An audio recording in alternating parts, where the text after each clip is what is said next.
Have you ever noticed that every new relationship begins with hope, but somehow ends in a strangely familiar way? Maybe you always become the one who gives too much. Maybe you're always the fixer, the people pleaser, the one who chases, the one who gets abandoned, or the one who quietly disappears before anyone can hurt you. Different faces, different stories, yet somehow the same ending. After enough years, it starts to feel like life is repeating itself. You begin asking, why does this always happen to me? But Carl Jung believed that this question hides a much deeper one. Not, why does this keep happening? But, what role have I unconsciously agreed to play? Jung believed that every person develops a kind of psychological mask. He called it the persona. A persona is simply the version of yourself that you show the world so you can fit in, be accepted, or feel safe. Maybe as a child you learned that being helpful earned love. Maybe being quiet avoided conflict. Maybe being strong kept everyone from seeing your fear. At first, these behaviors protect us, but over time they stop being choices.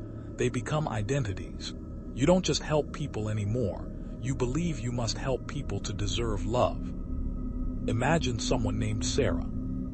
Whenever she starts dating someone, she's incredibly supportive. She remembers birthdays, solves problems, checks in constantly, and always puts her partner first. Everyone calls her caring. But months later, she's exhausted. She feels invisible. Deep inside, she's angry that nobody takes care of her the way she takes care of them. The strange part is that Sarah never asked anyone to expect this from her. She quietly stepped into the role of the caretaker because somewhere inside, she believed that love had to be earned through sacrifice. The relationship changed, the people changed, but the role stayed exactly the same. Jung believed that whatever we hide from ourselves doesn't disappear. It moves into what he called the shadow. The shadow isn't evil. It's simply the parts of yourself you've rejected because they felt unacceptable. If you've always been the nice person, your shadow may contain anger. If you've always been independent, your shadow may hide your need for comfort. If you've always acted confident, your shadow may quietly carry fear and insecurity. The more we reject these parts, the more they begin controlling us without our awareness. Here's another example. Think about someone who always ends up with emotionally distant partners. Every relationship begins with excitement. They're convinced this person will finally open up. They work harder, become more patient, and keep proving their loyalty. Eventually, they're left wondering why they always attract unavailable people. But Jung might ask a different question. What part of yourself feels familiar inside this pattern? Perhaps growing up, love was unpredictable. Attention had to be earned. Emotional distance felt normal. Without realizing it, the mind keeps searching for what feels familiar, even when familiar is painful. Because the unconscious mind often chooses familiarity over happiness. This is why changing partners doesn't always change your experience. If you secretly believe your value depends on saving people, you'll keep finding people who need saving. If you believe your feelings don't matter, you'll keep accepting relationships where they aren't heard. It's not because you're cursed. It's because your unconscious mind is trying to replay an old story, hoping this time it ends differently. And that's one of Jung's most fascinating ideas. Until we become aware of unconscious patterns, we experience them as fate. In other words, what feels like bad luck may actually be a story you've been unknowingly acting out for years. So how do you stop playing the same role? Jung didn't believe the answer was becoming someone completely different. He believed the answer was becoming more whole.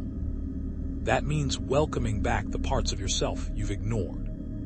If you're always the giver, practice receiving. If you're always strong, allow yourself to admit when you're struggling.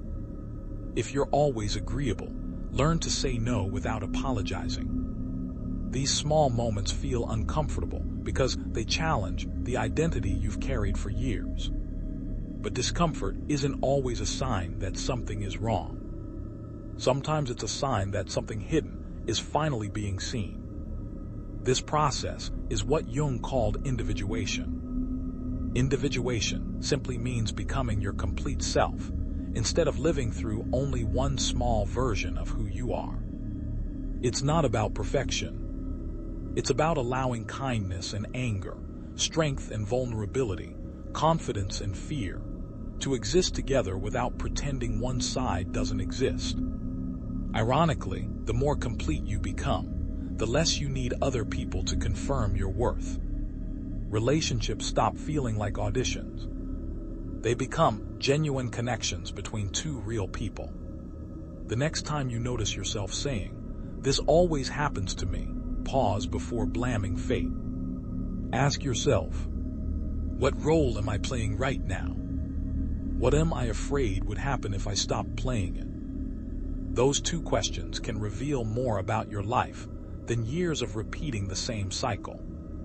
Because maybe you've never been trapped by other people. Maybe you've been trapped by a character you created long ago to survive, and forgot that you were allowed to put the costume down. So here's something I'd love for you to reflect on. If you looked honestly at your relationships, what role do you think you play over and over again?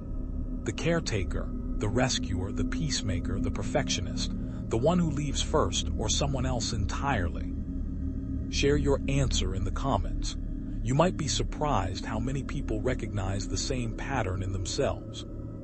And if this conversation made you see your relationships in a new light, you'll probably enjoy the next video, where we continue exploring the hidden patterns of the unconscious and what they quietly reveal about who we really are.